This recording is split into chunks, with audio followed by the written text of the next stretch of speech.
Hi everyone, welcome to Romance Stories. Before watching the video, please give me a like and subscribe. Thank you very much.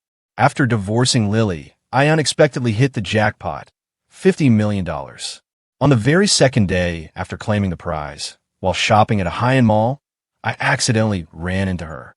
Lily was wearing the uniform of a budget fashion brand, busily rearranging items on a shelf. She had lost a lot of weight, her V-line chin more pronounced, her hair tied back in a neat ponytail. She was still as beautiful as ever. "Is this shirt on sale?" I asked, picking up a random button-down and intentionally lowering my voice. "Sir, that one is 30% off." She turned around, the words catching in her throat as her face went pale. "Oh, if it isn't my dear ex-wife," I said with a smirk.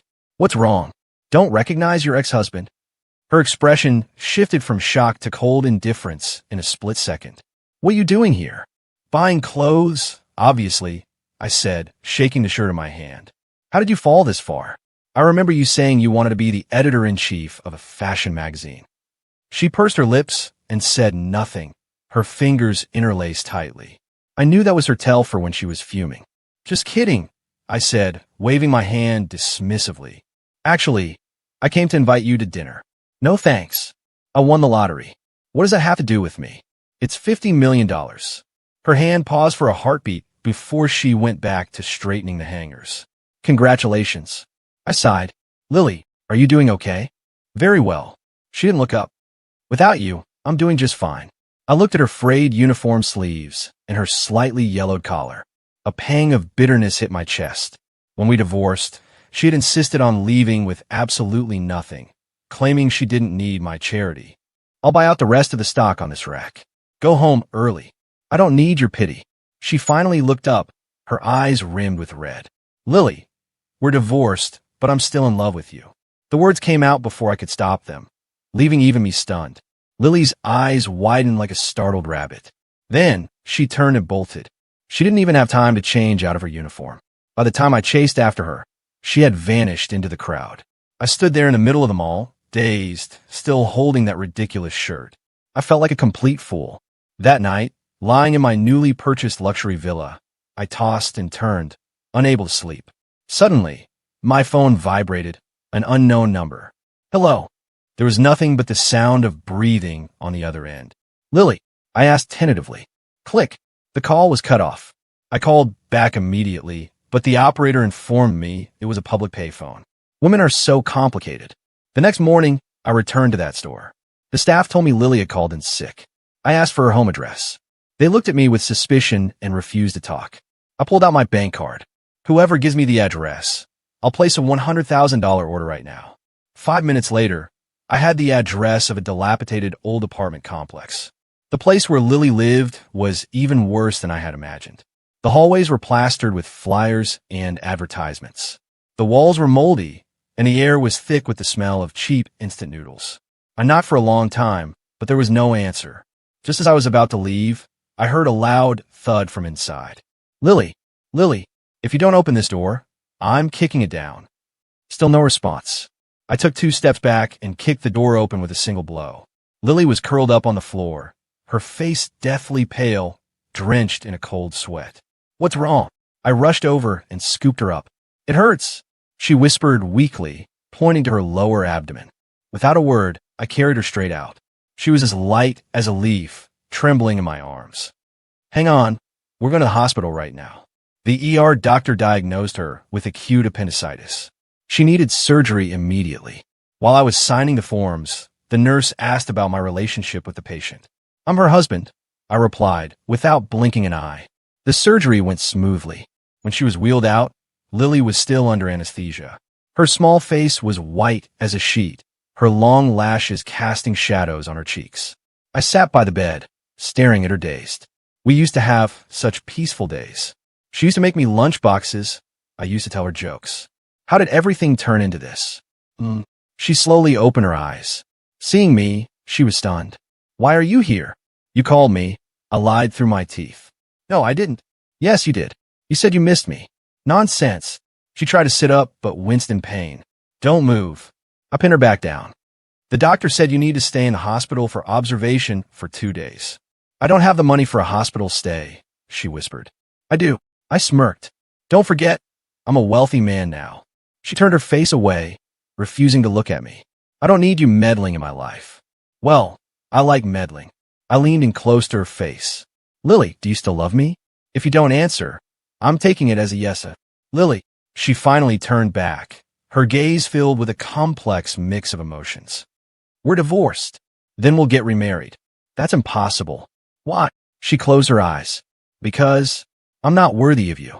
What kind of ridiculous reason was that? I was about to grill her further, but the nurse came in to change her for, cutting our conversation short. 3 days later, I picked Lily up for her discharge. The doctor warned that she needed proper rest and recovery. How could she possibly recover in that dilapidated rental room that didn't even get a ray of sunlight? Come back to my place. No, I didn't bother waiting for her consent.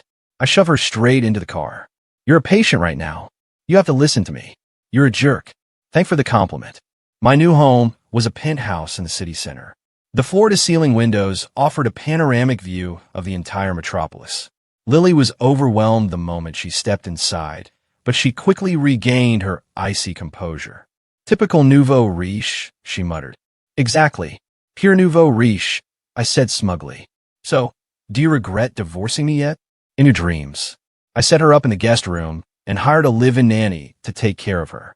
Lily spent the whole day holed up in her room, refusing to come out.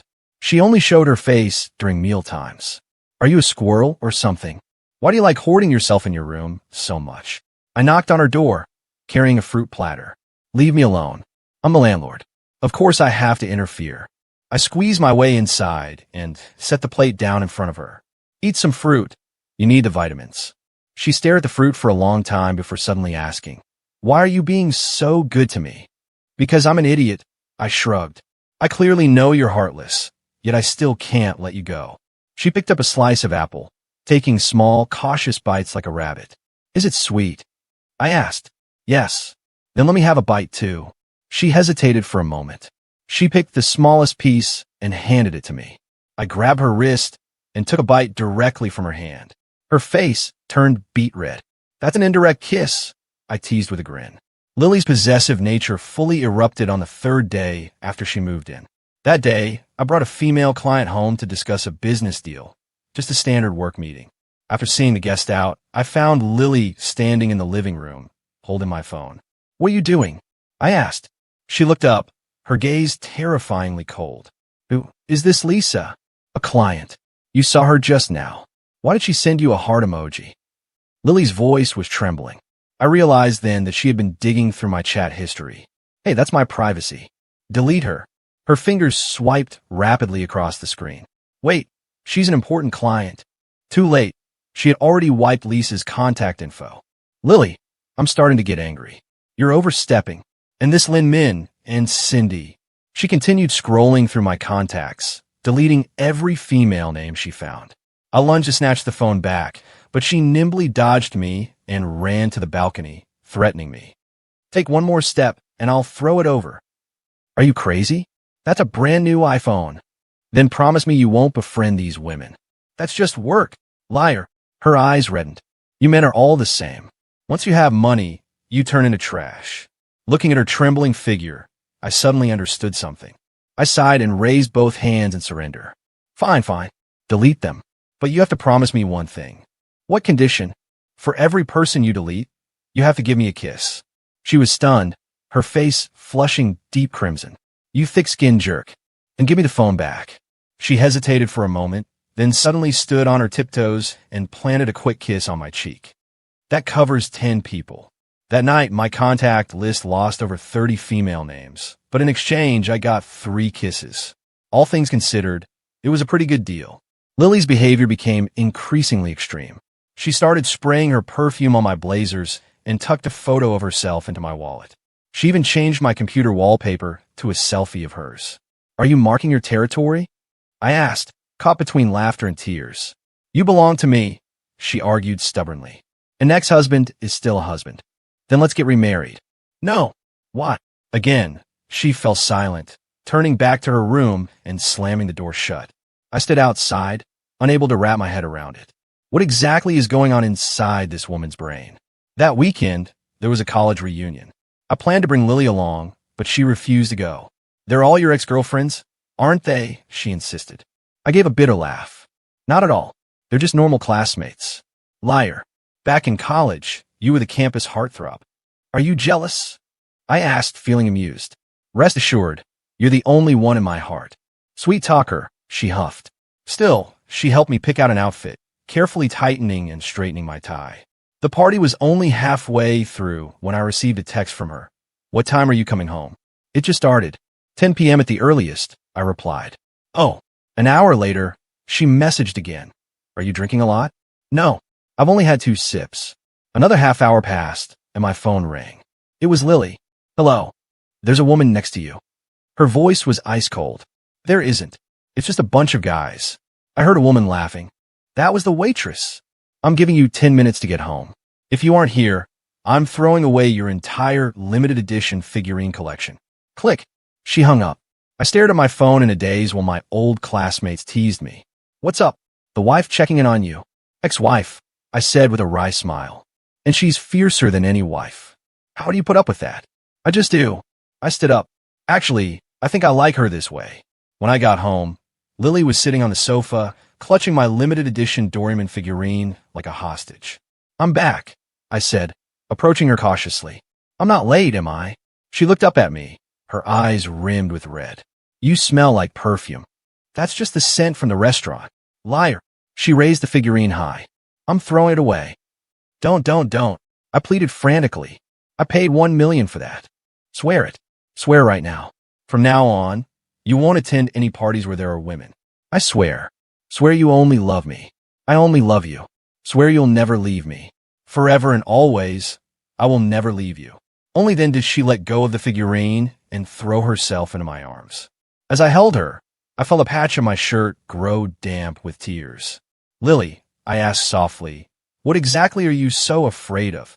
She just buried her face deeper into my chest, shaking her head and refusing to speak. That night, I woke up in the middle of the night to find Lily standing right by my bed, staring intensely at me. "Holy!" I jumped out of my skin. "What are you doing?" "Checking to see if you were sneaking out," she said matter-of-factly. "My dear lady, it's 3 a.m. Men who cheat always go out in the middle of the night." Between laughter and tears, I pulled back the covers. "Fine. Do you want to sleep here? You can keep a closer eye on me that way." I expected her to call me a rogue or a pervert.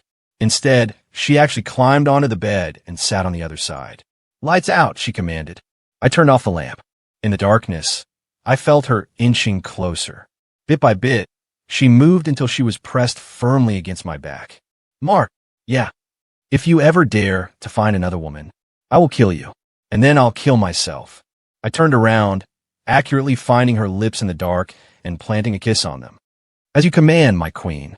By the 7th day of Lily living at my place, my phone contacts had been completely sanitized.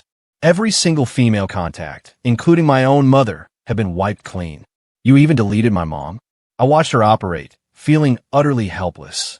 "A mother-in-law can be re-added," she said seriously, her fingers flying across the screen. "But her number must be saved on my phone." "What kind of logic is that?" "That way, you won't be able to make secret calls to any other women behind my back." She looked up at me, her eyes sparkling like a child who had just finished a clever prank. I just shook my head, letting her have her way. After all, I had the money now. Actually, if there's real work to be done, finding anyone is easy enough. I walked over. Having just stepped out of the shower, I saw Lily sitting on my bed. She was holding my tablet. "Checking what now?" I asked, drying my hair as I approached. She looked up, her gaze heavy with a complex emotion. "For the past 2 years. Have you been looking for me this whole time?" On the screen was a folder in my computer. Inside were records of searches for Lily, missing person notices, private investigator reports, and even my posts on various community forums. I sat down beside her. "I searched for over a year. Then I gave up." "Why did you give up?" I looked at her. "Because I thought maybe you truly didn't want to see me ever again." Her fingers gripped the edge of the tablet so hard her knuckles turned white. I reached for the device, but she suddenly pulled it tight against her chest. "You're not allowed to look at other women," she said, her voice thick and choked. "I haven't, and you're not allowed to find another woman to replace me." I sighed, reaching out to ruffle her hair. No one can replace you. She suddenly looked up, her eyes rimmed with red. Then why, back then? Before she could finish, her phone rang. The ringtone was a loud, jarring piece of electronic music I had never heard before. Lily's expression shifted instantly. She snatched the phone, glanced at the screen, and hung up immediately. Who was that? I asked casually. Just a telemarketer, she said, shoving the phone under the pillow. The movement was suspiciously fast. I didn't press her, but I made a mental note of the anomaly. Lily never listened to electronic music. Her ringtone had always been the factory default. The next morning, I pretended to head out, but instead, I hid in a coffee shop at the entrance of the apartment complex. Sure enough, half an hour later, Lily rushed out of the house and hopped into a taxi. I followed immediately. The taxi stopped in front of a psychological clinic. Lily went inside. I waited outside for 2 full hours before she emerged, her eyes red as if she had just finished crying. Once she was out of sight, I walked into the clinic. "Hello, I'd like to consult with someone," I said hesitantly. The receptionist smiled. "Do you have an appointment? Or is this your first time?" I wanted to ask about the woman who just left. Lily. The smile on the receptionist's face vanished instantly. "I'm sorry, we are not permitted to disclose patient information. I'm her husband. The file says she is divorced." I was speechless and had no choice but to leave. As I turned to go, I accidentally caught sight of a poster pinned to the wall.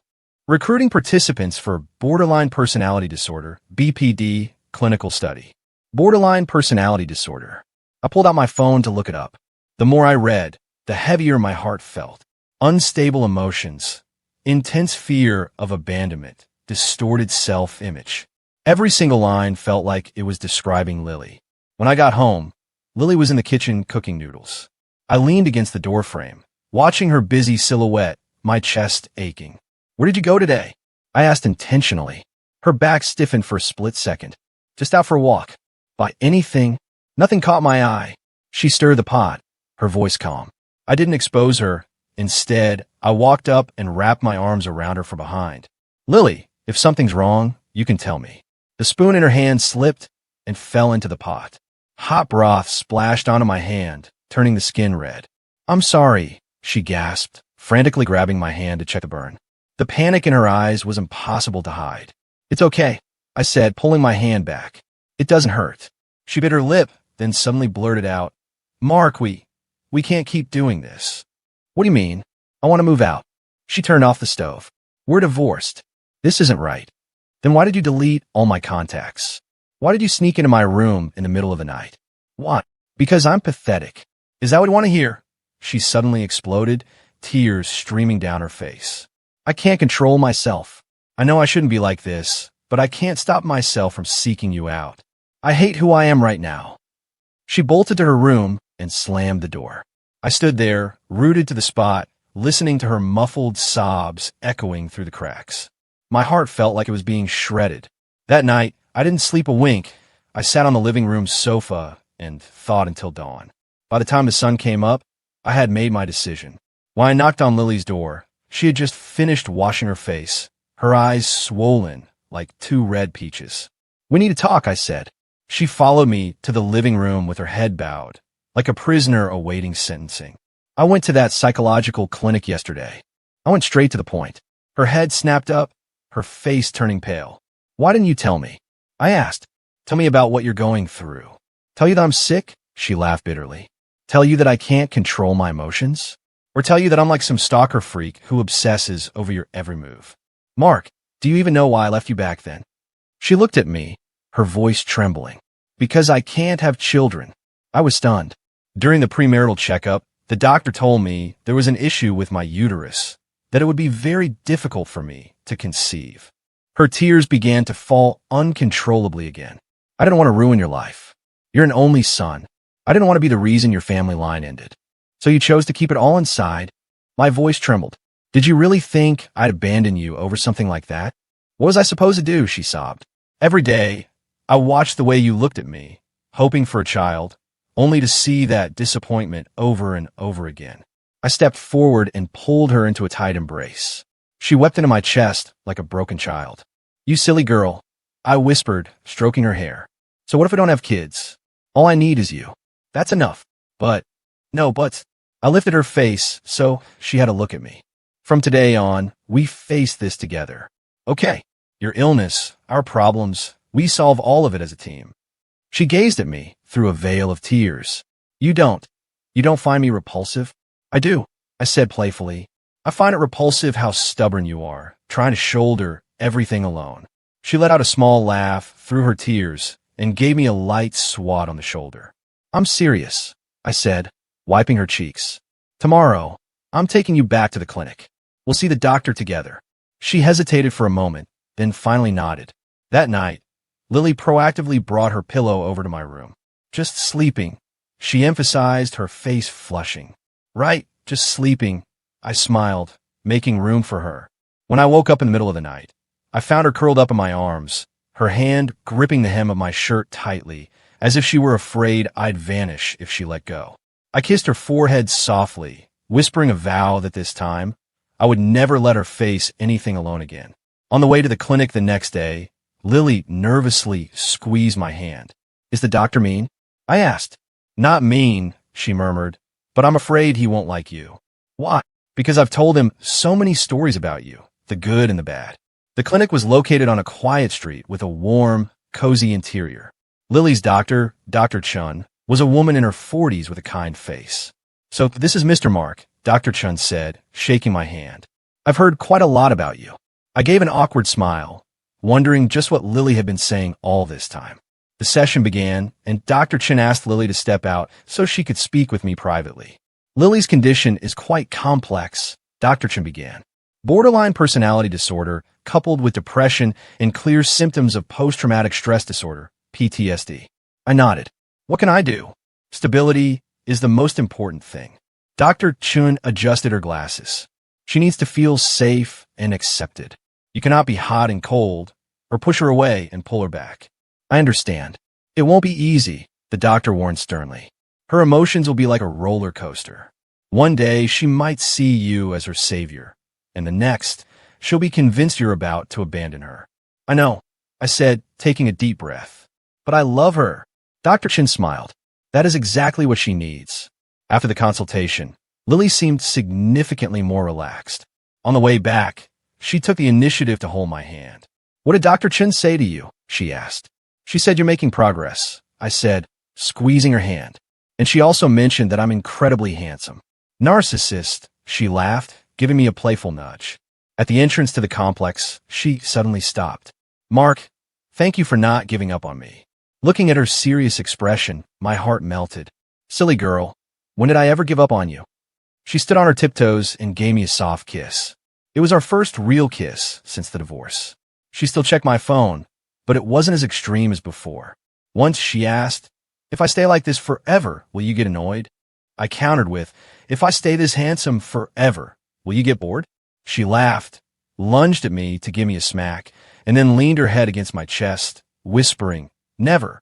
During the third week of Lily's treatment, Dr. Chun suggested we try writing an emotional journal. Lily agreed in front of the doctor, but the moment we got home, she tossed the notebook straight into the trash. Childish, she pouted. I'm not an elementary school student. I picked up the notebook and dusted it off. How about we play a game? 1 journal entry in exchange for 1 kiss. What do you think? 5 entries for 1 kiss, she bargained. Deal, I grinned. Later, Lily sprawled out at the coffee table to write her journal. Her brow furrowed so tightly she could have crushed a mosquito. I leaned in to peek, and she immediately covered the page. No looking. Fine. No looking. I held up my hands in surrender. Tell me when you're done. When she finished, she shoved the notebook into my arms, planted a lightning-fast kiss on my cheek, and bolted to her room, slamming the door. I opened the journal. The first page read, May 15th, Sunny. This morning Mark looked at his phone and laughed. I was really angry and was going to smash his coffee mug, but then I realized he was just watching cat videos, so I didn't. The handwriting was neat, like a schoolgirl's, and at the bottom of the page, she had drawn a tiny, distorted face. I touched the cheek she had just kissed, my heart turning into a puddle of silk. The next morning at breakfast, I noticed a rubber band on Lily's wrist. What's this? I asked. Dr. Chun taught me, she said, giving the band a light snap. Whenever I feel like losing my temper, I snap myself instead of breaking things. Pained, I grab her hand. Don't snap it too hard. Mind your business, she said, pulling her hand away, though her ears turned bright red.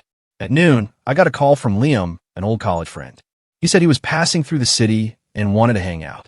I agreed without thinking, and as I hung up, I realized he was a guy, so it should be safe. At 7 p.m., the doorbell rang. I opened the door, and Liam bellowed, "Mark, I missed you, man." Right behind him stood a strange girl in her early 20s with long, flowing hair. "This is Mia, my cousin." She insisted on tagging along to see what the life of a multimillionaire looks like, Liam said with a wink.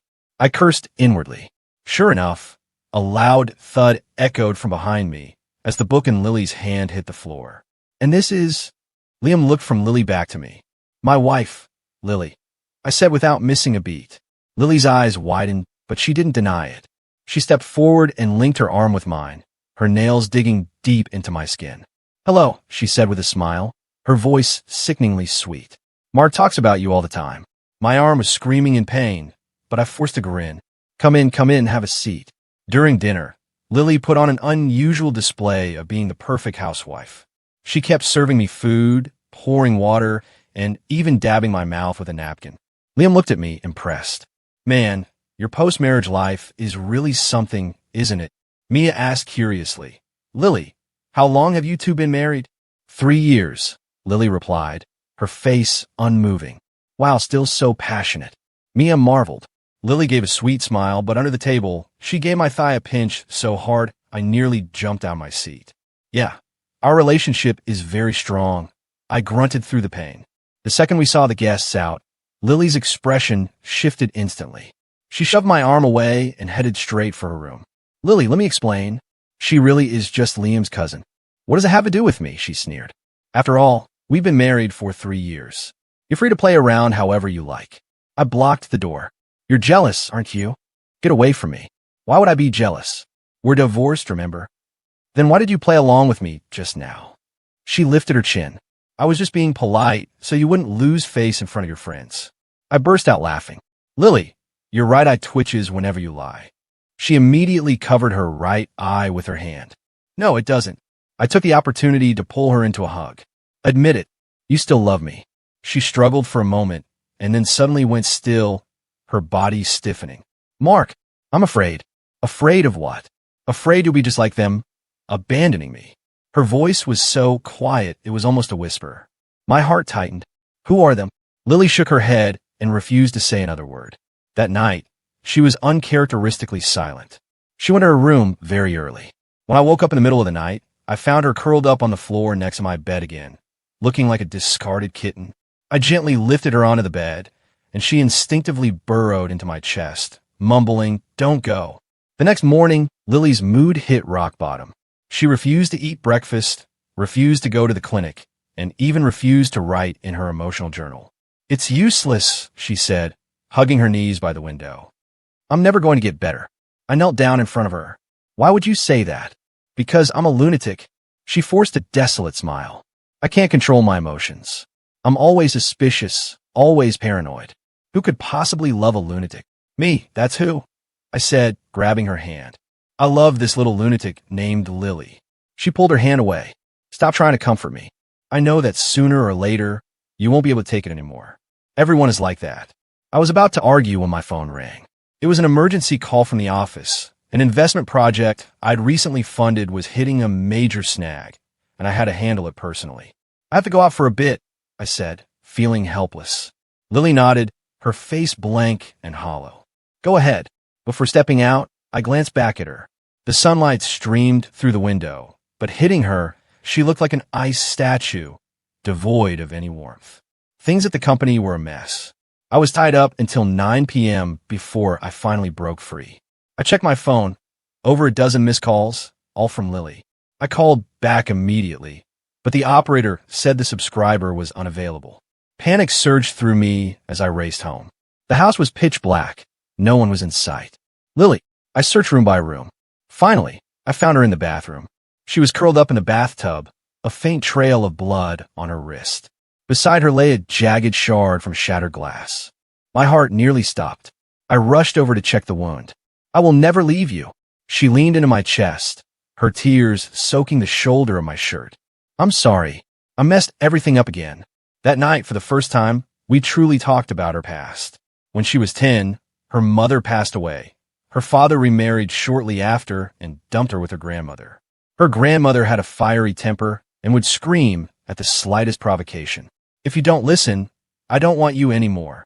Every time she made a mistake, her grandmother would lock her outside, telling her to fend for herself. I used to kneel and beg her, Lily recounted. I promised I'd be good, but she kept doing it. I tightened my embrace, my chest feeling as though a heavy stone were pressing down on it. Later, I learned one thing, she continued. As long as I'm the one who leaves first, I won't be the one who gets abandoned. That's why I left back then. Only then did I finally understand why she had walked away so decisively. It wasn't because she didn't love me. It was because she was terrified of the feeling of being left behind. Silly girl, I murmured, kissing her hair. I won't abandon you. Never. Not for as long as I live. She looked up, a glimmer of light finally breaking through the shadows in her eyes. Really, I promised, wiping away her tears. But you have to promise me one thing. No more hurting yourself. Never again. She nodded, then hesitated, shaking her head. I can't always control it. Then let's do this, I said, pulling out my phone. Next time you feel like you're losing control, call me. No matter where I am or what I'm doing, I will drop everything and come back to you. Deal. She hesitated for a moment, then reached out her pinky. Pinky swear.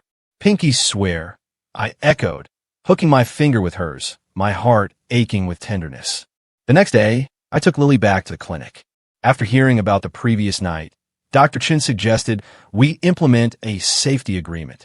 When Lily felt her emotions spiraling, this agreement would be activated, and I would drop everything to be by her side. However, boundaries are still necessary, Dr. Chin cautioned. We cannot let her become entirely dependent on you. I nodded in agreement. As we were leaving, Lily suddenly asked, Dr. Chun, can I actually get better? The doctor smiled kindly. It's not a matter of can you. It's a matter of do you want to? Lily was unusually quiet on the drive back. As we neared the house, she suddenly spoke up. Mark, I want to go to work. Sure. What would you like to do? I don't know, she replied, looking down and fidgeting with her fingers. I just don't want to be cooped up in the house all day anymore. An idea struck me. Why don't you come work as my assistant? The company is short-staffed anyway. Her eyes widened. Could I really? Of course, I said, patting my chest confidently. I'm the boss, remember? Lily finally smiled, her eyes curving into beautiful crescent moons. Okay, let me try. Over the weekend, I took Lily shopping for professional office wear. When she stepped out of the dressing room in a sleek, professional suit, she shyly tugged at the hem of her skirt. This feels so strange. I let out a long whistle. Hey there, beautiful. Can I get you a chat? She blushed and gave me a playful smack. Be serious. At the checkout, the clerk said admiringly, You two have such a wonderful relationship. Lily suddenly linked her arm with mine and gave a sweet smile. Yes, we've been married for 3 years. I froze for a heartbeat, then realized she was using my old line. Progress, I thought. She was finally learning to poke fun at herself. On Monday morning, Lily woke up early, applied some light makeup, and looked genuinely energized. Before we headed out, she asked nervously, Do I look okay? Perfect, I said, giving her a thumbs up. Let's go, Assistant Lily. The staff at the office were buzzing with curiosity when they saw her. I introduced her proudly. Everyone, this is my wife, Lily. She's the CEO's new assistant. Lily smiled politely, but under the desk, she was gripping my hand tightly. After the morning meeting, she complained in a low voice. You didn't tell me I had to play the role of your wife today. It's just method acting, I grinned. Besides, it's going to happen sooner or later anyway. She rolled her eyes at me, but I saw the corners of her mouth twitch upward. During lunch, Lisa from the marketing department came over to report on some business. This woman was a blonde-haired, blue-eyed beauty who had a habit of flipping her hair while she talked. I noticed Lily's grip on her chopsticks tightening by the second. The moment Lisa walked away, Lily set her chopsticks down with a sharp clack. She likes you. Who? Lisa? You're joking. She has a boyfriend. Liar. The way she looks at you is clearly. I leaned in close to her. Jealous. I am not, she said, turning her head away. I'm simply reminding you, from the perspective of an assistant, that office romances are bad for productivity. I suppressed a laugh. As you command, Assistant Lily. That afternoon, Lily's efficiency left me stunned. Not only did she reorganize the entire filing system, but she also uncovered a financial loophole that I had overlooked for months. These numbers don't match, she said, pointing at the report. There's a discrepancy of $300,000. I looked closer. Sure enough, there was a problem. The CFO was called in for questioning. He stammered through an explanation before eventually confessing to embezzlement. Lily, you are incredible. I praised her sincerely. You have a natural instinct for business. Her eyes lit up. Really? Absolutely. I took the opportunity to plant a celebratory kiss on her cheek. She blushed and pushed me away. Office romances are bad for productivity, remember? On the drive home after work, Lily was unusually excited, chatting away without stop. Suddenly, she paused. Mark, I didn't have to snap the rubber band once today. I was stunned for a moment, then realized that for the entire day, she hadn't lost control of her emotions once. Record-breaking progress, Assistant Lily, I said, giving her a thumbs up. She smiled shyly. Maybe it's because I was so busy I didn't have time to overthink things. That night, Lily proactively wrote in her emotional journal, May 20th, sunny. First day of work. Very nervous, but also very happy. Lisa is annoying, but Mark behaved quite well. I feel like I'm actually useful, and it's a good feeling. I flipped through the journal and saw she had stayed consistent for a whole week. The entries were short, but each day showed progress. Before bed, Lily suddenly said, Mark, I want to try stopping the medication. I frowned. Why? The pills make me dizzy, she said, looking down and fidgeting with her fingers. Besides, I want to rely on my own strength to get better. I hesitated. Let's ask Dr. Chin about it tomorrow first, okay? Okay, she nodded, leaning her head on my shoulder. After the lights went out, listening to her steady breathing, my mind was a whirlwind of thoughts.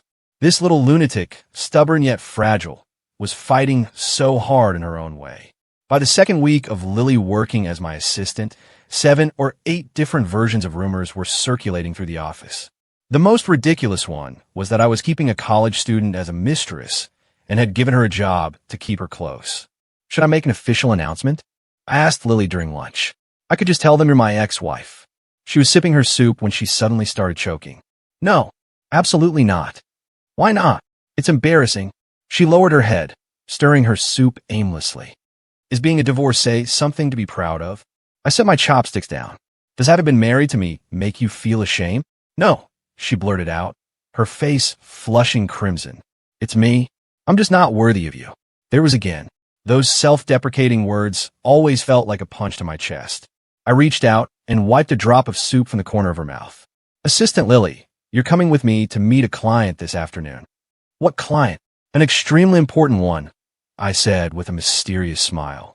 Dress up, okay? At 3 p.m., Lily appeared at the office wearing a light blue dress. She had her hair down for once, and her makeup was subtle yet elegant. I let out a whistle, and she glared at me, blushing. The conference room door opened, and the person who walked in was my mother. Hello, ma'am. Lily froze on the spot, her voice barely a whisper. My mother looked her up and down, her expression stern. I heard you two have remarried. Mom, let me explain, we haven't. I wasn't asking you. I was asking Lily. My mother interrupted, her eyes locked on her. Lily's fingers were interlaced, so tightly her knuckles were white. Ma'am, we only have a professional relationship. Is that so? My mother arched an eyebrow. Then why is the whole company whispering that you two are living together? Lily's face went pale in an instant. Just as I was about to jump in and rescue her, my mother suddenly burst out laughing. Oh, all right, stop acting.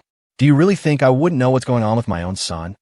She pulled a jewelry box from her bag and pushed it toward Lily. This is for my daughter-in-law. Take it. Lily stared blankly at the jade bracelet inside, and tears suddenly began to fall. Ma'am, I can't accept this. Why not? Because... Lily took a deep breath. Because I can't have children.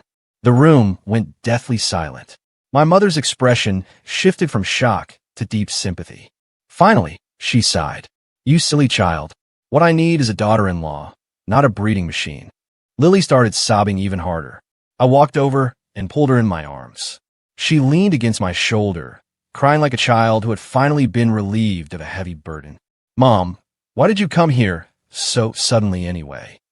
I asked, trying to change the subject, to see if my son really was keeping a college student mistress. She shot me a look before continuing. "By the way, it's your father's birthday next week. Remember to bring Lily home for dinner." Lily snapped out her days. I really have to go." "Of course," my mother said in a tone that allowed no refusal. "We're family. There's no room for holding on to old grudges forever." After seeing my mother out, Lily was still in a state of shock, clutching the jewelry box. "You can't run away now," I teased, nipping her nose. "My mother has officially claimed you." She bit her lip. "Mark, can I really do this?" "Of course you can," I said, kissing her forehead. "But first, we have to deal with another problem." "What problem?" I pointed toward the door. "The entire office is eavesdropping out there." Only then did Lily notice the sea of gossiping faces pressed against the glass door. She let out a small "ah" of embarrassment, covered her face, and bolted back to her office. After that day, Lily seemed to undergo a subtle transformation. She didn't check my phone as often, and she snapped her rubber band less frequently. Dr. Chun said these were signs of positive progress, but I had a nagging feeling she was plotting some kind of final move. On Friday afternoon, an uninvited guest arrived at the office, my ex-girlfriend, Vanessa. "Mark, long time no see." She was decked out in designer gear, her makeup sharp and aggressive. She reached out, intending to link her arm with mine. I took a step back. "What are you doing here?" "I heard you at the Jackpot." "I just came to visit," she said with a sugary sweet smile. "Aren't you going to offer me a cup of coffee?" I was just about to refuse when Lily walked in carrying a tray. Seeing Vanessa, the tray in her hands wobbled slightly, and the coffee nearly spilled over. "And who is this?" Vanessa asked, eyeing Lily critically. "My wife, Lily," I replied, my expression unchanged. Lily's eyes widened, but her reflexes were sharp. She set the coffee down, stepped over to my side, and naturally linked her arm with mine. "Hello. And you are?" "I'm Mark's ex-girlfriend," Vanessa said provocatively. Back then, we were actually on the verge of getting married. I nearly choked on my own spit. We had only dated for 3 months, for heaven's sake. Lily's grip on my arm tightened, but she maintained her smile. "Is that so? Mark has never mentioned you." Vanessa's expression soured. Perhaps it's because it was too painful for him. After all, I was the one who dumped him back then. I really couldn't listen to this anymore. "Vanessa, what do you actually want?" "Oh, right." She pulled an invitation from her bag. "I'm getting married next month. I hope you both can make it." I took the card as Lily's nails nearly gouged a piece of flesh out of my arm. The moment we saw Vanessa out, Lily shoved my hand away, stormed into the office, and slammed the door. I rushed in after her only to find her frantically snapping the rubber band on her wrist. "Lily, stop that," I said, grabbing her hands. "She's prettier than me, isn't she?" Lily asked, her eyes rimmed with red. "And her figure is better, too." "Who? Vanessa?" I was caught between laughter and tears. "She's had so much work done, she looks like a generic internet star. She can't compare to you." "Liar." She pulled her hands away. "She's so confident, so elegant." I pulled her into a hug. "I only like my little lunatic." She struggled for a moment before going quiet. "Mark, do I look ridiculous?" "Not ridiculous. Very cute. Did you really almost marry her?" I sighed and explained. "She's talking nonsense. We only dated for 3 months. I never even met her parents, let alone talked about marriage." Lily went silent for a moment, then suddenly said, "I want to go to her wedding. I'm going to wear the most beautiful dress, put on the most stunning makeup, and show her who the real winner is." She looked up, her eyes burning with a newfound fighting spirit. I couldn't help but chuckle. "All right, whatever you want." That night, Lily proactively wrote in her journal, June 10th, overcast turning to sunny. Seeing Mark's ex made me unhappy, but since he chose me, I feel a little smug. Also, it seems his mother likes me. I flipped through the notebook. Her handwriting was becoming steadier, and the content was much more positive. Dr. Chun said this was a sign the therapy was working. Over the weekend, I took Lily to buy her battle armor for the party. She stepped out in a vibrant red dress, and she was so beautiful I couldn't take my eyes off her. "Well," she asked, spinning around. "Too revealing." I frowned. The back is open all the way down to your waist. Jealous? She teased, looking smug. Change into another one. No, I'm taking this one, she insisted stubbornly. I want everyone to see how beautiful Mark's wife is. Ultimately, we compromised. She could have the dress, but she had to wear a light shawl over it. A week before the wedding, Lily suddenly asked, "How about we actually get remarried?" I was drinking water and nearly spat out. "What did you say?" "I mean, like a fake remarriage," she said, looking down and fidgeting with her fingers. "Just so it's official when we attend the wedding."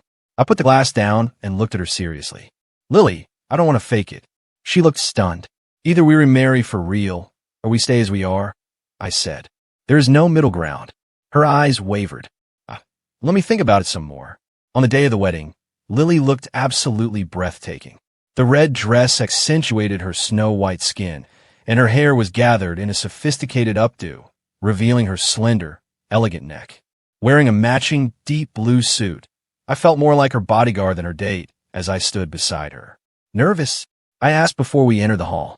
She took a deep breath. "A little. Just remember, you're my wife." I squeezed her hand. "You're the most beautiful woman in the room today." She smiled, her eyes sparkling. Sweet talker. At the wedding venue, Vanessa's jaw practically dropped when she saw us. She walked over, wearing a clearly fake smile. "I didn't expect you two to actually show up."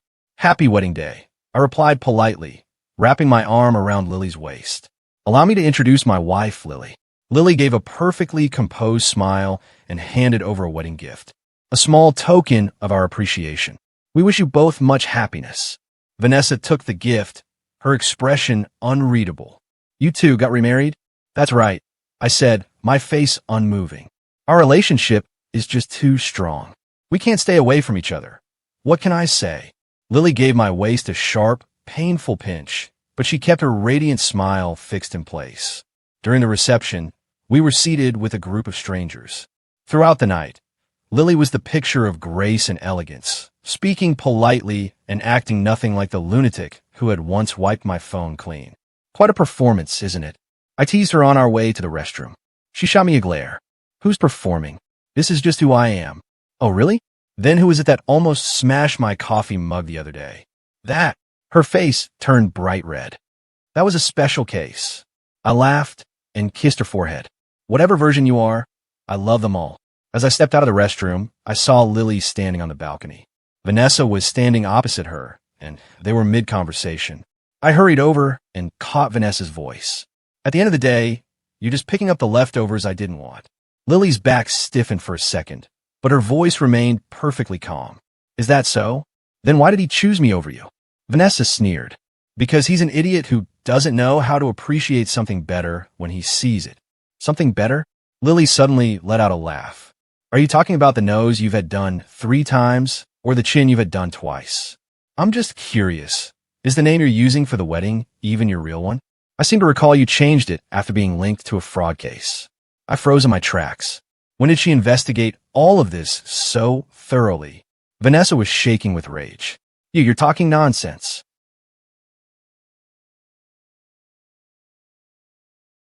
"Do you need me to show you the evidence?" "Luckily, I have it right here on my phone." Lily nonchalantly pulled out her phone. Vanessa turned pale and slunk away in defeat. Lily turned around, saw me, and jumped. "Mark, how long have you been standing there?" "I just got here," I said, stifling a laugh. "Assistant Lily, you're truly a woman of hidden depths." She pouted. "Who told her to call you an idiot?" I pulled her into a hug and whispered into her ear, "Let's get remarried." "For real." She stiffened. "What?" I said, "Let's get remarried." I pulled back and looked her straight in the eye. "No more acting. The real thing." Her eyes suddenly welled up. "You don't find me repulsive?" "I do," I smiled. "I find it repulsive how cute you are and how much I love you." She lunged into my arms, her tears soaking my suit jacket. "Then you have to promise me one thing." "What is it?" "Never see Vanessa again. Forever." I laughed out loud. "As you command, my lady wife." On the drive home, Lily fell asleep leaning against my shoulder, her hand still tightly clutching the jewelry box my mother had given her. I kissed her hair softly, my heart overflowing with happiness. However, Lily's decision to stop her medication was sudden and stubborn. That day, Upon leaving Dr. Chen's clinic, she tossed the box of pills straight into the trash can. "I feel great," she said, linking her arm with mine. Sunlight danced on her eyelashes. "I really don't need them anymore." Seeing her rosy, healthy-looking cheeks, I didn't have the heart to pour cold water on her enthusiasm. For an entire month, her emotions were indeed strangely stable. She was focused and efficient at work, and, at home, she even experimented with new recipes. Even Dr. Chun praised her progress as a model case of recovery. But on Friday night, I was awakened by the sound of suppressed sobbing. Lily was curled up at the edge of the bed. The rubber band on her wrist had been snapped so many times it was drawing blood. "Lily!" I switched on the light, horrified by her deathly pale face. She looked up, her gaze scattered and frantic like a storm-lashed lake. "I had a nightmare. I dreamed my grandmother locked me outside. It was raining so hard. I kept knocking and knocking, but no one opened the door." I pulled her trembling body close. Her back was drenched in a cold sweat. She clung to my pajamas as if they were a life buoy. "Mark, you won't abandon me, right?" "Never, ever." I kissed her sweat-dampened forehead. "Take half a pill, okay?" She suddenly pushed me away. "No, I can control this." As she spoke, she reached to snap the rubber band again. I forcibly grabbed her wrist. "Don't do this. Let's talk." "Talk about what?" "Talk about why I'm having an episode again." Her voice turned sharp and jagged. "Do you regret it? You think I'm never going to get better, don't you?" At 3 a.m., we had the most heated argument since moving back in together. Eventually, she slammed the door and locked herself in the study. Sitting amidst the chaos, I messaged Dr. Chun. The reply came quickly: withdrawal symptoms. Emotions will flare intensely for 2 to 4 weeks. You must monitor her safety closely. When morning broke, I found Lily slumped over the desk, asleep. In front of her was an old photo album, the one keepsake I had managed to salvage from her old house after her grandmother passed away. In the photos, a 7 or 8-year-old Lily stood in front of the school gates in a baggy uniform, her face devoid of any childhood joy. As I reached out to close the album, she woke up, her bloodshot eyes fixing on me. The first thing she said was, "Can I stay home from work today?" "Of course," I said, stroking her hair. "What do you want to eat?" "I'll cook for you." She shook her head, pointing at a torn and taped-up photo in the album. "This is the only photo I have of me and my mother." The woman in the picture was blurry, but her features were 70% identical to Lily's. I noticed the corners of the photo were worn smooth from being touched too many times. "Did she ever come looking for you afterward?" Lily's fingernails unconsciously scratched the edge of the photo. "When I was 12, she came once. She brought a man along and said she wanted to take me to the city. The condition was..." She curled her lips into a sarcastic smirk. "The condition was that I had to call that man father." My heart felt heavy. "Did your grandmother agree?" "She chased him away with a broom." Lily suddenly laughed. It was a laugh that made my skin crawl. "But that night, she locked me outside and said I was just like my mother, a white-eyed wolf whose tail could never be tamed." I held her tight, feeling the sharpness of her thin spine. In that moment, I understood more clearly than ever. Those scars had never healed. They had merely been buried under medication and a facade of normalcy. That afternoon, the office called about an urgent matter. While I was hesitating, Lily poked her head out of the bedroom. "Go ahead. I'll be fine after a nap." "Really?" She even managed to smile. "I want sweet and sour ribs for dinner tonight." When I arrived at the office, I learned the urgency was a fallout from the previous embezzlement case. The CFO, Zhao Min, had secretly made off with client data. Currently, 3 major partners were simultaneously demanding to cancel their contracts. "Something's fishy." The legal director lowered his voice. "Zhao Min and Vanessa are cousins." My head throbbed. "Which Vanessa?" "The one who came to deliver the wedding invitation last month." He handed me a surveillance still. In it, Zhao Min and Vanessa were talking at a cafe. On the table, clearly visible, were our company's confidential documents. By the time I finished handling the crisis, it was late at night. I rushed back home, and the moment I opened the door, a horrific scene met my eyes. Lily was sitting amidst a sea of shattered porcelain, her wrist bleeding profusely, with several empty wine bottles scattered by her feet. She suddenly gripped the hem of my shirt with surprising strength. "Don't go. I'll be right back." I kissed her ice-cold fingertips softly. "I'm just getting your medicine." Then I'll be right back by your side. Later, separated by a medical curtain, I overheard her talking to the doctor. It wasn't suicide, she said, her voice light as a feather. I just wanted to see if it would hurt. Have you done this before? The doctor asked. Yes, she replied nonchalantly. When I was little, my grandmother told me that if my heart felt heavy, I should pinch myself. Later, I discovered that the sensation of bleeding felt like it was letting all the filth inside me escape. I stood rooted to the spot, a wave of profound sorrow washing over me. The gloomy storms I thought had vanished into the past had, in reality, been haunting and gnawing at her every single day. On the way home from the clinic, Lily suddenly spoke up. I saw that surveillance footage. What footage? The one on your computer. She stared intently at the leaves passing by the car window. Vanessa and Zhao Min are accomplices, aren't they? My hands tightened on the steering wheel. You went through my computer? I just wanted to help you organize your files. Her voice grew smaller.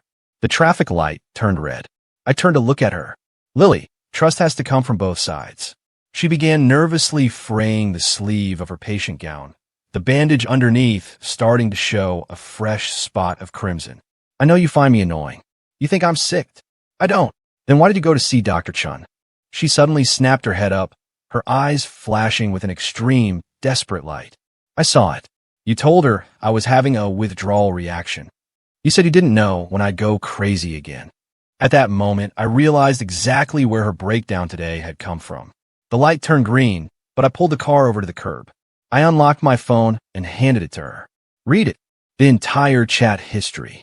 She bit her lip and didn't move. Afraid to look? I asked with a bitter smile. Because deep down, you know perfectly well I would never betray you. Trembling, she scrolled through the screen for a few moments. Then, she suddenly threw herself into my arms and wailed. In that second, I felt both heartbroken and relieved. At least she was finally letting it out, rather than bottling everything inside until she felt the need to hurt herself. That night, as I was holding her and checking her bandages, Lily suddenly said, My mother committed suicide by jumping off a building. My hand trembled. What? On my 14th birthday. Her eyes were hollow. She came to find me, saying she would take me away. My grandmother screamed at her, calling her shameless, calling her a whore. She dug her nails deep into my arm.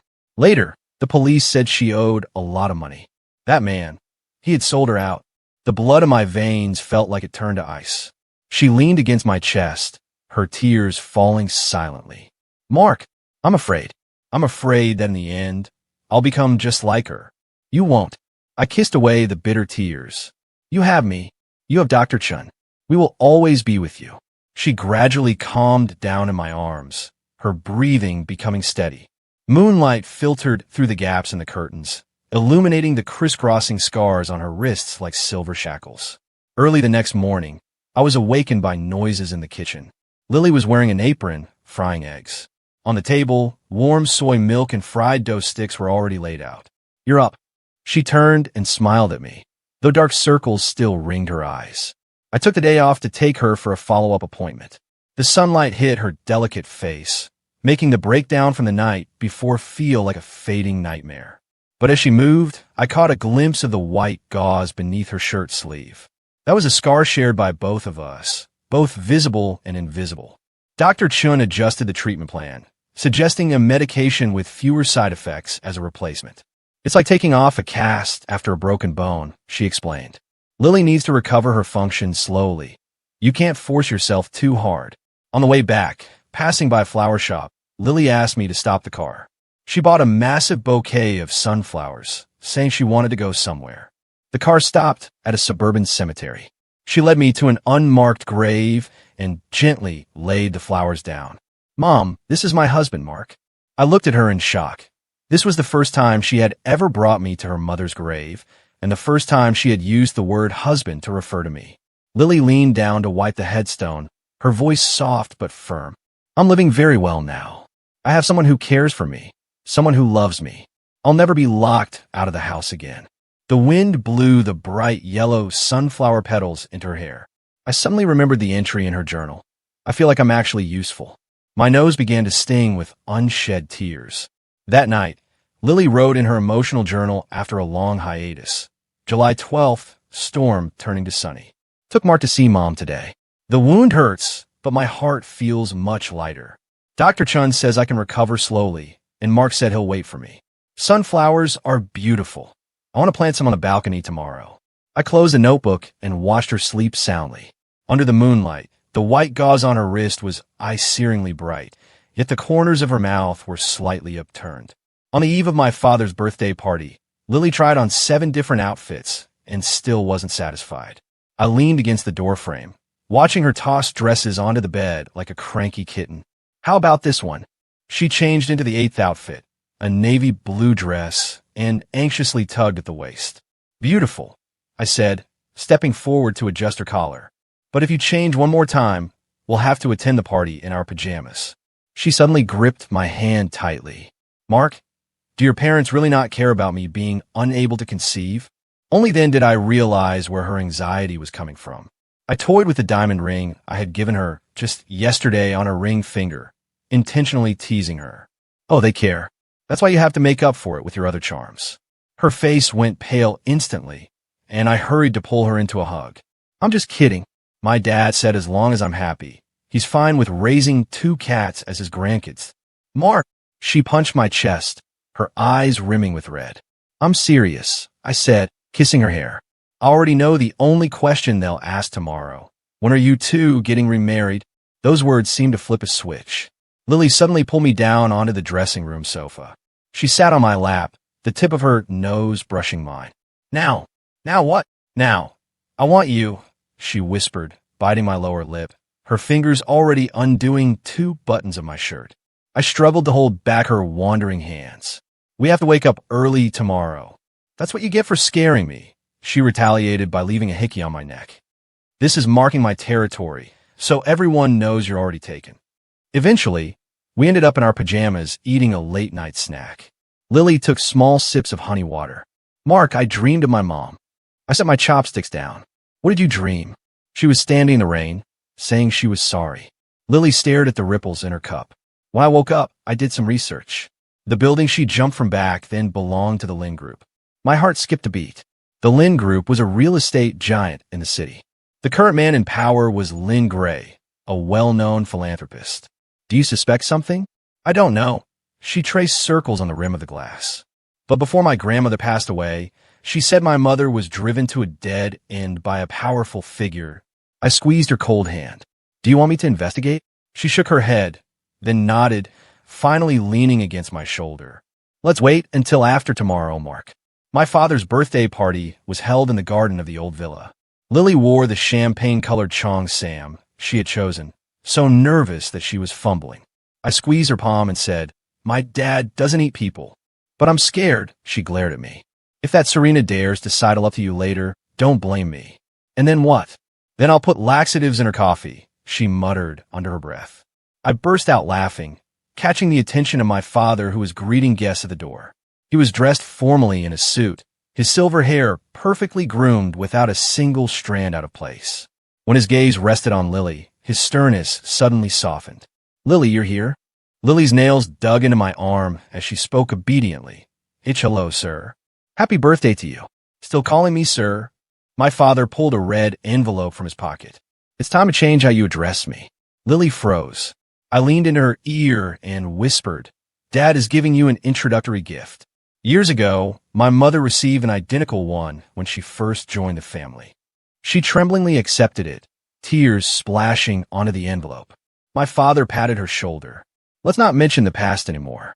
From now on, we are one family. The party went more smoothly than imagined, until the Lin family appeared. Arthur Lin led his daughter, Serena, toward my father. I felt Lily go visibly stiff. Her eyes were locked onto the watch on Arthur Lin's wrist. It was a classic Patek Philippe. What's wrong, honey? I asked. Lily's voice trembled. In my mother's diary, this watch was mentioned. Before I could react, Serena had already glided over gracefully. Mark, long time no see. Her perfume was so strong it was suffocating. Just as her fingertips were about to touch my arm, Lily suddenly cut in and linked her arm with mine. Hubby, Dad is looking for you. Serena was stunned.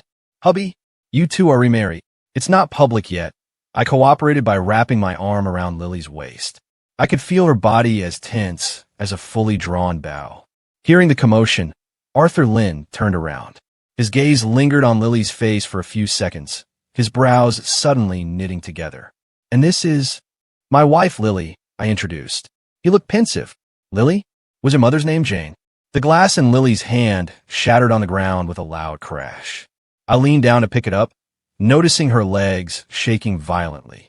By the time I looked up, Arthur Lynn had already regained his polite, social smile. I must have mistaken her for someone else. My apologies. For the rest of the party, Lily was like a shell without a soul. On the way home, she stared blankly out the car window until I turned onto an unfamiliar road. "Where are we going?" she finally spoke. "To find the truth," I said, driving into the old quarter. "Your mother's old house. It's still there, isn't it?"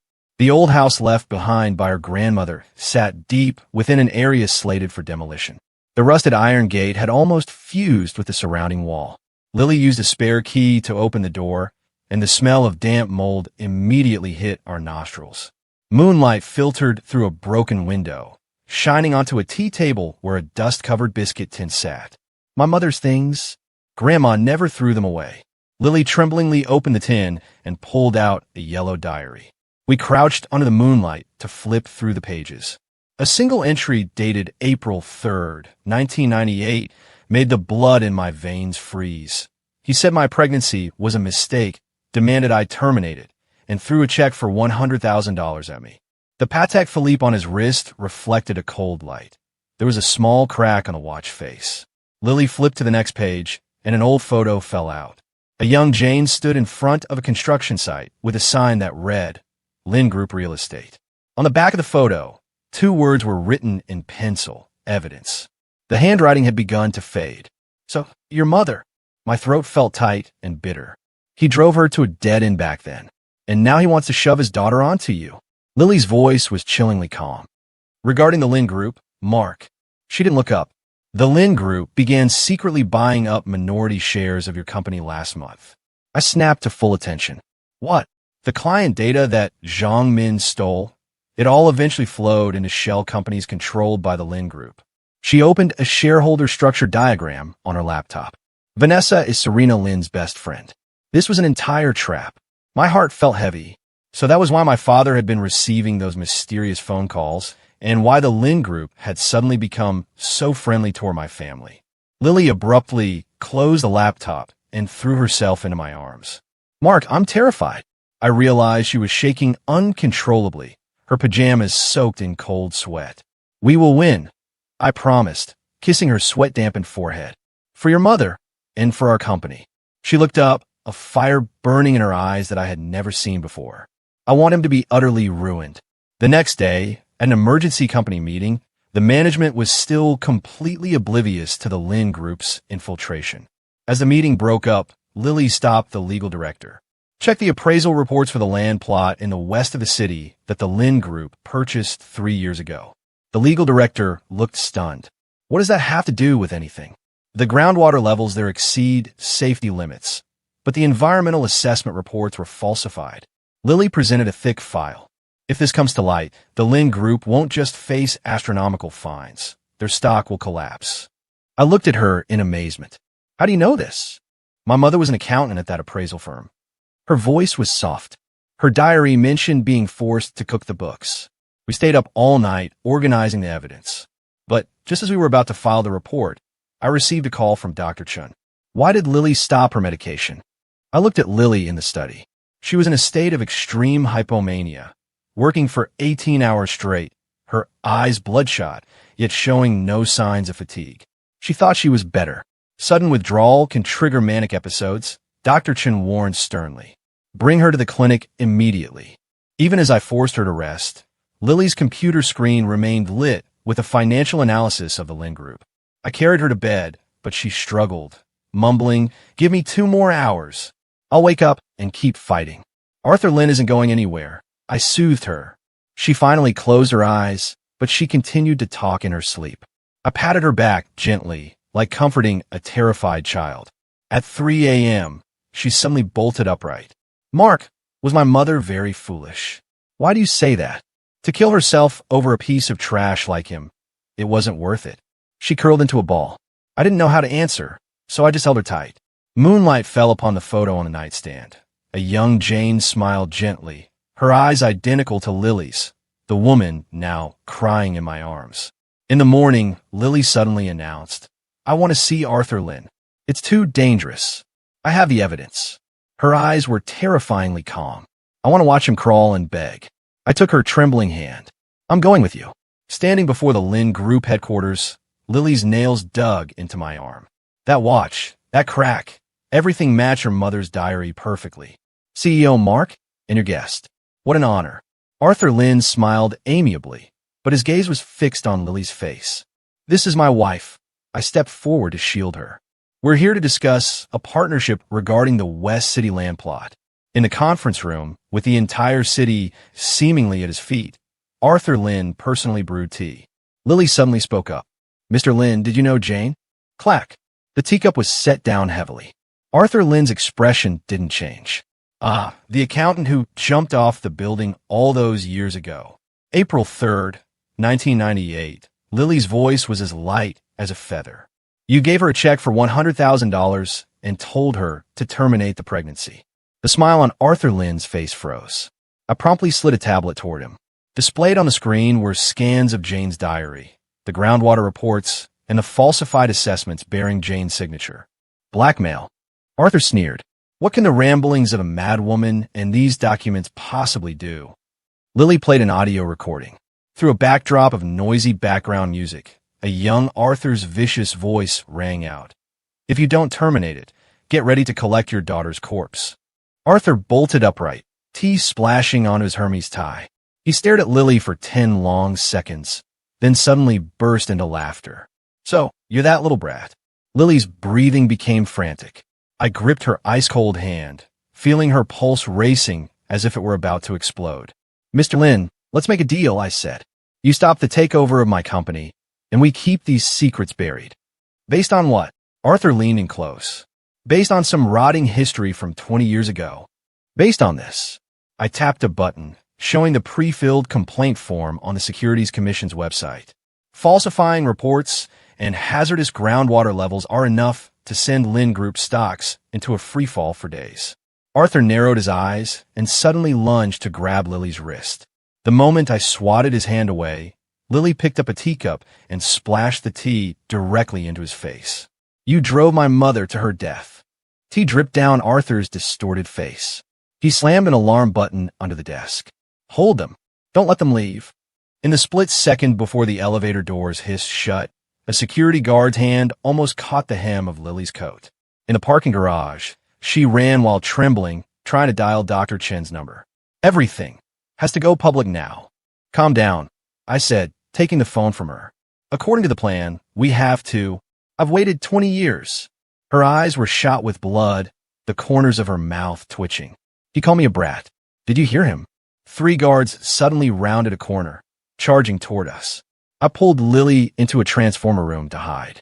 In the darkness, her entire body shook violently, her teeth chattering. As footsteps approached the door, she suddenly pulled out a pill bottle, shook out the last 2 tablets, and swallowed them dry. "I thought you said you quit." I whispered. "If I don't take them, I'll kill him." Her pupils dilated in the dark. "I mean it." Once the footsteps faded, we slipped out and blended into the crowd at a nearby shopping mall. Lily's condition was deteriorating rapidly. While crossing the street, she nearly walked into traffic against a red light. When I pulled her back, she suddenly screamed, "Don't touch me." Passers-by turned to stare. She sank onto the sidewalk, clutching her head and mumbling incoherently. "Mom, I'm sorry." "Grandma, I was wrong." "Mark, don't look at me." I was forced to carry her into a taxi to get her home. In the car, she alternated between crying and laughing. The driver kept glancing nervously at the rearview mirror. The moment we got home, she bolted into the bathroom and locked the door. I heard the sharp, cold sound of a razor blade hitting the floor. "Lily," when I managed to break down the door, she was holding a fragment of the blade toward the mirror. Her left wrist already had several fresh streaks of blood. Seeing me, she tilted her head and smiled. "This way, I can see Mom again." During our struggle, we both slipped and fell on the soaked tile floor. She thrashed in my arms, blood staining both of us. Eventually, she went limp from exhaustion. "Why won't you let me die?" Because, I choked out, holding her tightly, I can't lose you a second time. Dr. Chun rushed over. Lily had fallen into a heavy, comatose sleep due to the medication overdose. After checking her, he shook his head, stopping the medication, then suddenly taking a high dose, combined with severe emotional trauma. Her nervous system is in total disarray. She's not in immediate danger, but she must be hospitalized for observation. She handed me a business card. This is a specialist in post-traumatic stress. Lily needs trauma-informed therapy. I watched Lily curled up on the hospital bed like a child, the gauze on her wrist soaked with fresh crimson. On the nightstand sat her emotional journal from this morning. The ink on the last line was still wet. July 21st, major storm. Mom, I found him, but it feels like I'm becoming you. On the third day at the hospital, Lily took advantage of the nurse's distraction to rip out her four. She hid in the closet and screamed at anyone who tried to approach. I sat on the floor with my back against the closet door, reading The Little Prince out loud until she asked in a hoarse voice, "What happened to the rose?" "Wait until you come out and see for yourself," I said softly. The closet door creaked open just a crack. Her swollen eyes flickered in the dark. "I look hideous, don't I?" "Terrible," I said, wiping the tears from her face. "But I like it." She let out a tearful laugh, reminding me of the little girl in the oversized uniform from the photo 20 years ago. That night, she finally agreed to sleep in the hospital bed, her hand gripping my finger tightly. On the fourth day, my father arrived with urgent news about the Lin Group. Arthur Lin suffered a stroke and is hospitalized. Serena has halted all takeover plans. "Did you do this?" My father looked at Lily on the bed with a complex expression. I shook my head. "It's just karma, Dad." My father was silent for a long time before suddenly saying, "That West City land plot. Years ago, I warned Arthur that there was an issue with the groundwater." "What?" "The three of us were university friends," he said, fiddling with his wedding ring. "After your mother passed away, Arthur once pursued Jane." Lily's eyelashes fluttered slightly. After my father left, she opened her eyes and stared at the ceiling. "So, it was all because of love?" "It doesn't matter anymore," I said, taking her hand. "Living your life, well, that is the best revenge for your mother." She turned to look at me, her gaze finally reflecting a glimmer of peace. "Mark, I'm so scared. Scared that I'll end up just like my mother. Scared of making you suffer. Scared that you'll eventually grow to loathe me," she whispered, her tears soaking into her hair. I leaned down and kissed her trembling eyelids. "Then just keep being scared. Regardless, I'm not going anywhere." Outside the window, the storm had finally subsided. A single ray of sunlight slanted across the sunflowers resting by her bedside. Lily spoke softly. "I want to try one more time." "Try what?" She touched the gauze on her wrist. "Therapy and loving you." On the day she was discharged, Lily saw the financial news in the parking lot. The Lin Group was being officially investigated for falsifying environmental reports. She watched the screen for a long while before suddenly taking out her phone and deleting every scrap of evidence she held. "No more revenge?" I asked. "This isn't what my mother wanted," she said, looking up at the glass walls of the Lin Group skyscraper. "She wanted me to live a good life." In the car, Lily wrote in her emotional journal after a long silence. While waiting for a red light, I caught a glimpse of what she wrote. July 25th, sunny. Discharged from the hospital. My husband's reading of The Little Prince is actually quite terrible. Arthur Lin is paralyzed. I deleted the evidence. Mom, can you finally rest in peace now? P.S. I want to plant more sunflowers. I smiled and turned on the radio. By pure chance, the intro to Riang Mot Gok Troy began to play. Lily hummed along as the sunlight streamed through the sunroof, illuminating a new rubber band on her wrist. On it was a tiny, delicate sunflower charm. And that's the end of the story. This is a shortened version, so the ending may feel a bit rushed and harder to follow. I hope you still enjoyed it. Thank you all for listening. By the way, having a wife like the female lead in this story would honestly be exhausting, and not everyone would have the patience to stay by her side and go through therapy together. That's why the male lead in this story is truly admirable.